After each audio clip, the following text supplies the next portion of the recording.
Hello everyone, welcome back to On the Flights here, recapping Day 5 of the World Junior Championship happening in Ottawa, Ontario. So we'll walk right into today, starting with the scores from today's games. And we have quite a few interesting games here, right? Where coming into today, you were expecting the first one, and you can see not quite what we were expecting, to be a decent margin victory for Slovakia.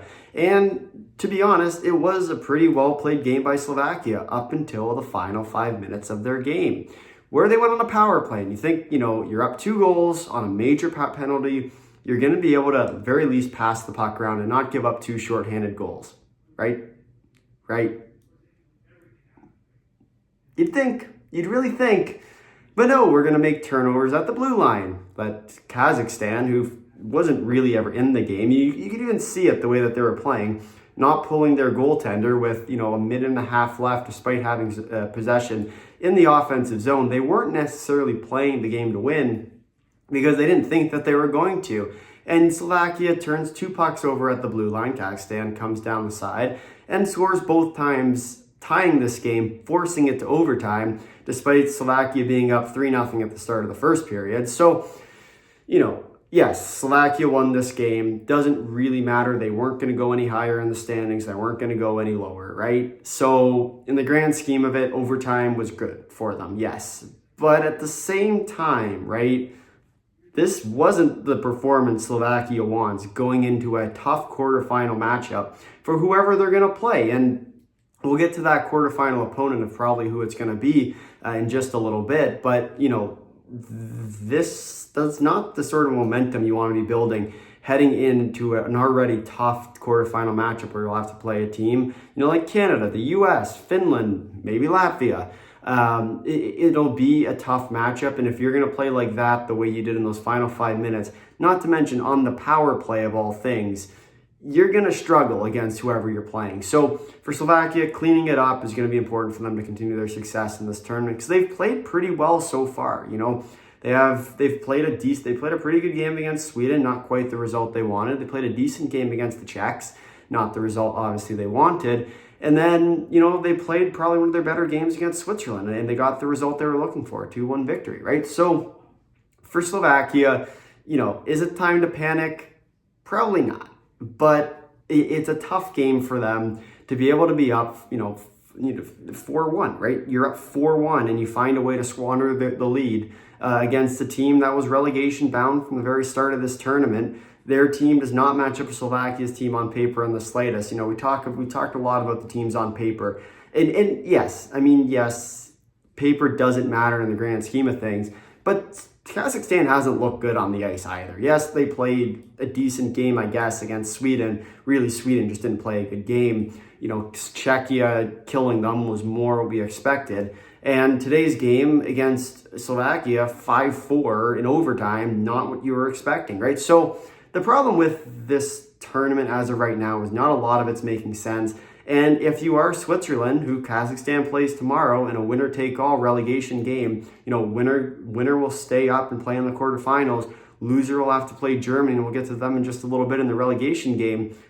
I wouldn't be confident for Switzerland heading into this because Switzerland's played pretty good so far in this tournament, but Kazakhstan's also shown that they're able to contend in games, stay in games for long enough to be able to make comebacks. And we'll flip it over now to the second game of the day between Latvia and Germany. And that was the exact same thing that happened in the Kazakhstan game where, Latvia just kind of hung around in this one. Germany couldn't quite put that finishing blow in. 4-3 is your final in overtime here. You saw the winning goal off the open, but this was a game that Germany had the reins on the entire game and then started to let it slip towards the end. Unfortunately, the 2-2 goal put Germany in a rough spot because they had to win in regulation coming into this one. And what does that mean when you're in a tie game is you're basically down a goal. And for Germany, they played it like they would. They were down a goal. They pulled their goalie with a minute left on the power play. I think it was 3 minutes left in the game. And so they thought, this is our chance, right? We're going to try and win this game right here. Sure enough, the face-off gets won. The puck gets flung out down the zone. And it's a 3-2 hockey game for Latvia. And then, of course, a couple minutes later, or a couple basically minutes, but really seconds later off the actual game clock, Germany ties the game at 3, and we're right back to the same situation we were a couple minutes ago before Latvia put it in the empty net. 3-3. Once again, Germany has to pull their goalie, and unfortunately just could not find the back of the net, despite numerous chances to do so. Feldberg's, once again, was the key to success for Latvia, and also the way that they play the game, right? They're not going to allow high-quality chances, which is exactly why Feldberg's, especially in this tournament, has been looking so good lately,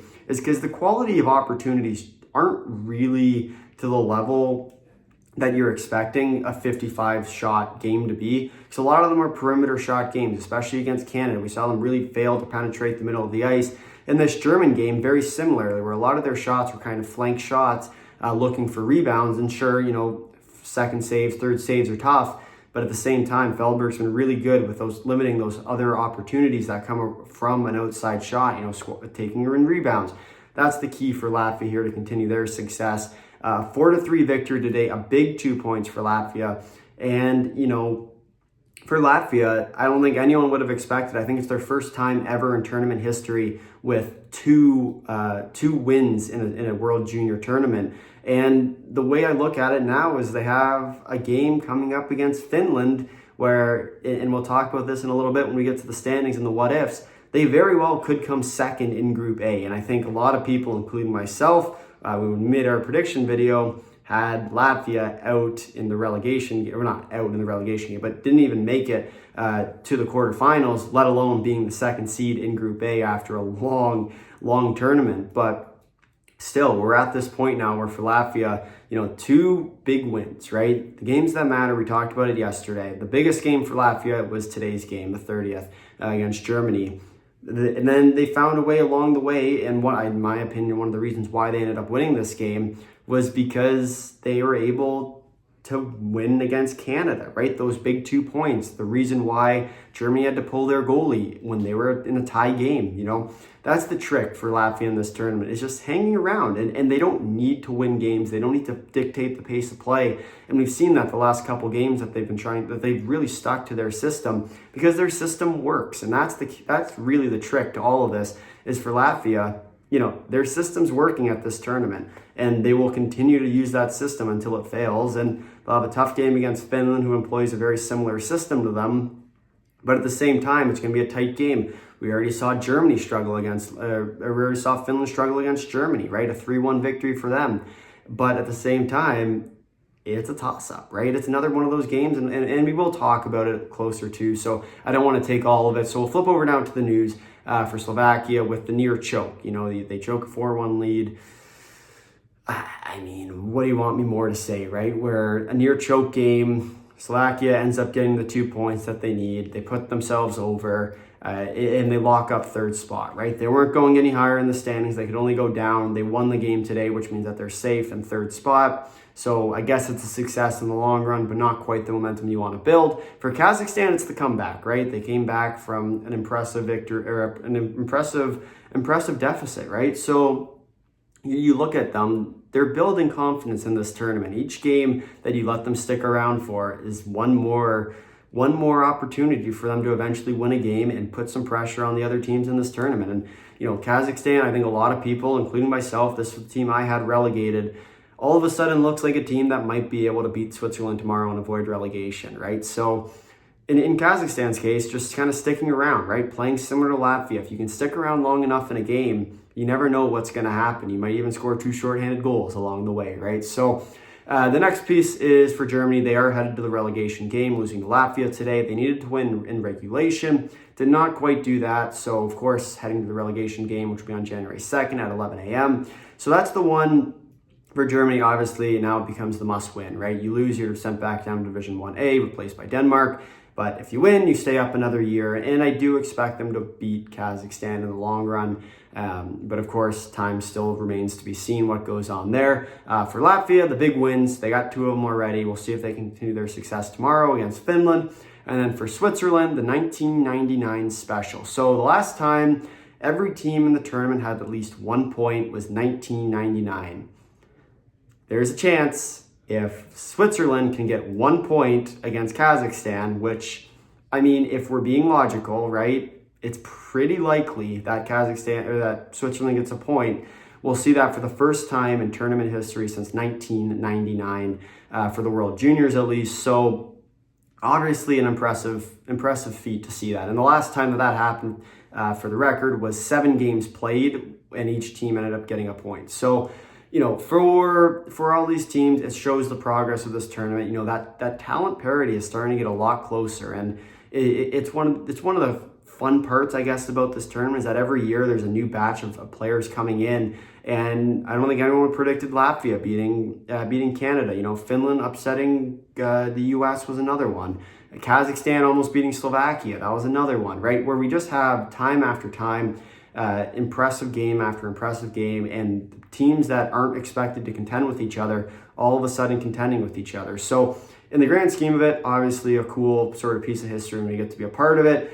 We look to see if Switzerland's able to get a point tomorrow against Kazakhstan, because of course that would mean history for this tournament. We'll talk about that tomorrow if it does happen. But now we'll flip it over to the standings, and we're going to start today. We're going to start with Group A. Today we're going to start with Group B, because Group B is a lot more simple. So in Group B, we have Sweden and Czechs both in first place with 9 points each. Third place is Slovakia. They can't move.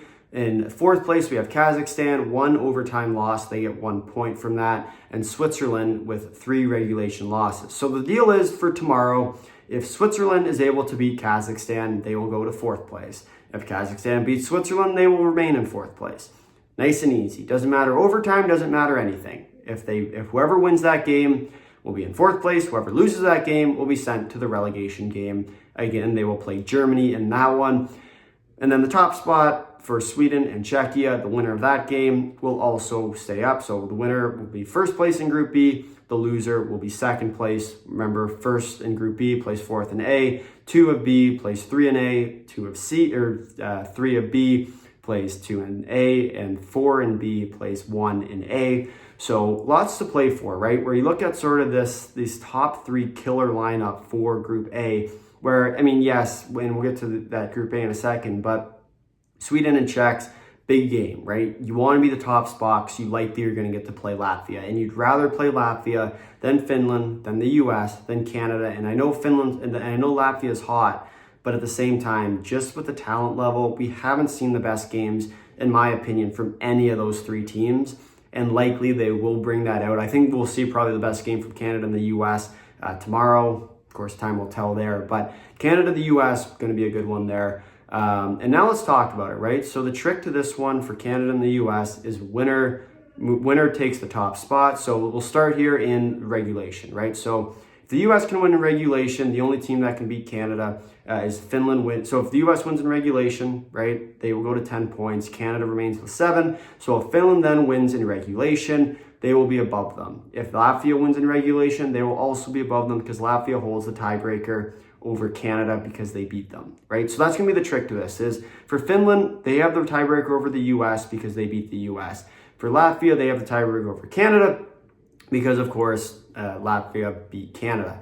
Latvia and Finland will play each other, so the way it's going to work there is the winner of that will be above each other. So, for example, if Latvia were to beat Finland in, say, overtime, if Latvia beats Finland in overtime, then Latvia will likely be third and fourth, depending on the result of the U.S. Because once again, U.S. holds the advantage over Latvia, but Latvia can't. If Latvia wins in overtime, then they can't catch Canada because they only have 2 points. Finland will only have 1 point of that matchup, so they'll be at 6. Both teams will be at 6. Latvia will be third, fourth will be Finland, and then the winner of Canada, U.S. will be 1 and 2. So in the grand scheme of it, what you're really looking for out of tomorrow's game is if it's regulation.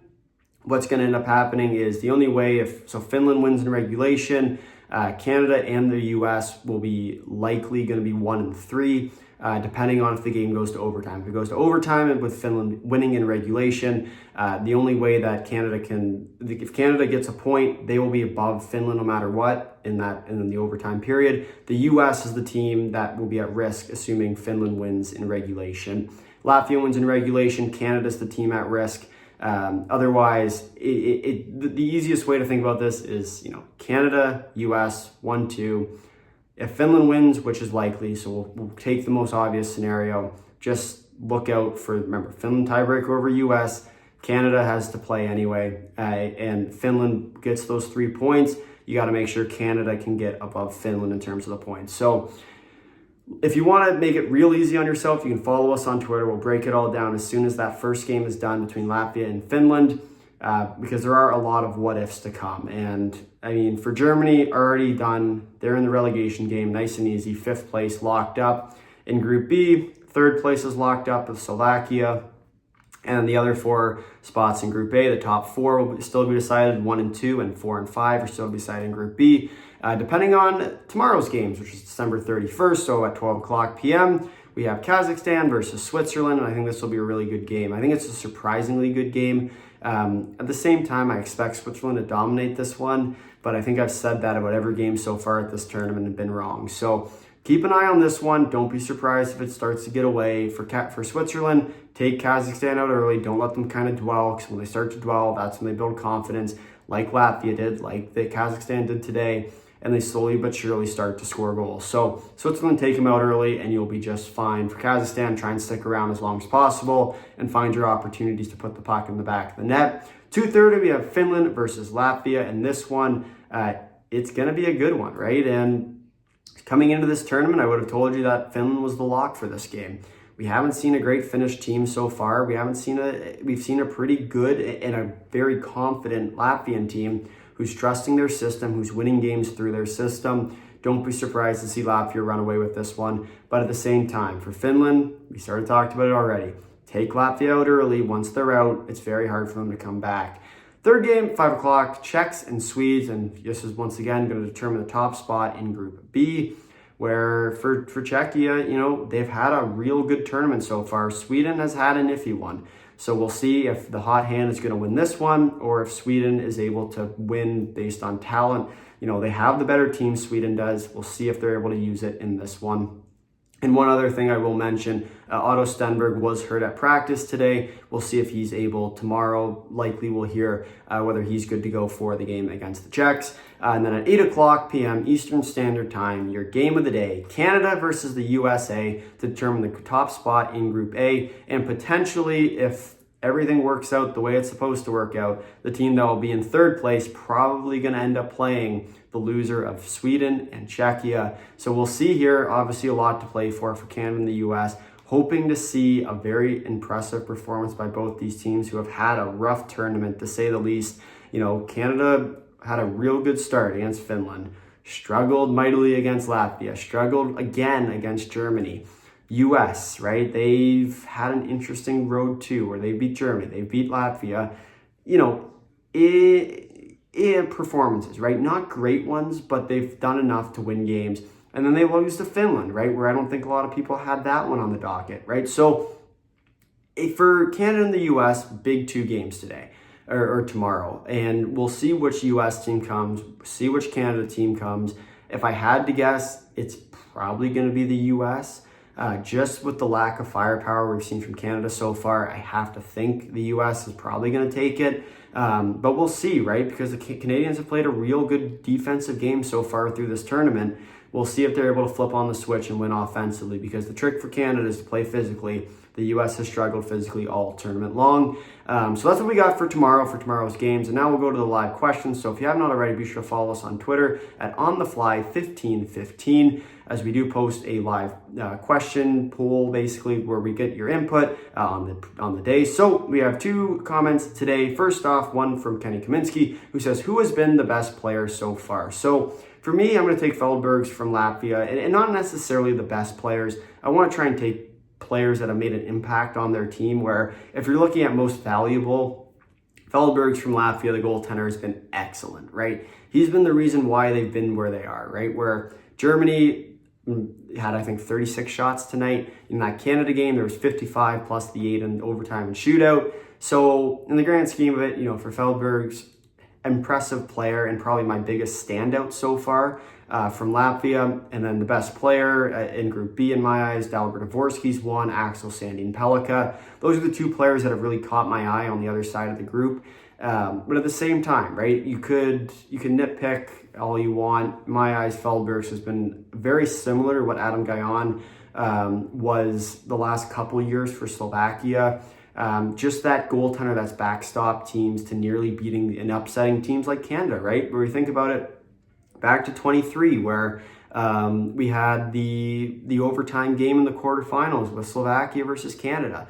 And Guyan was the reason why they got as far as they did. And so in the grand scheme of it, I'm taking Feldbergs as probably my best player so far. But for me, it comes from the fact that he's been the most impactful. Best player, Dvorsky, Axel Sandin, Pellikka for those two teams as well. So you can, obviously there's lots of other great players at this tournament, but for me, those are my biggest standouts. And then we go to the second one from today from Drew Feltham, who says, after a few days of playing this tournament, which team do you see getting relegated and getting replaced by Denmark for the 2026 World Juniors? So for me, I have to say it's going to be Kazakhstan. I find it very difficult to believe anything other than that. You know, Germany has played probably one of the best tournaments I've seen for the results they've had, right? Where they have, 4 losses to account for, 1 in overtime, but they held Canada to a 3-0 game. They held the U.S. through a period and a half to a 3-2 game. They held Finland to a 3-1 game, and then they lose in overtime to Latvia, right? So tough losses for Germany in this tournament so far. And then for Switzerland, I expect them to beat Kazakhstan, so I'm going to take Kazakhstan to be the loser of that relegation game on December 2nd, or on January 2nd rather. So in my eyes, Kazakhstan is the team that's going to end up being relegated, but it really could be anyone. It's very hard to tell this early on, especially from what we saw from Kazakhstan today, and Slovakia sort of letting the game go at the very end. It's sort of a reminder that anything can happen at this tournament, especially for teams you count out early. So we'll see tomorrow what happens in that Switzerland game. I'd expect the Swiss to win, but at the same time, you truly never know. If you made it this far in the video, thank you for watching. If you'd like to drop a like, if you realize you're subscribing, tell all your friends, leave a comment down below your thoughts on Day 5 of the World Junior Championship. Until next time, see you.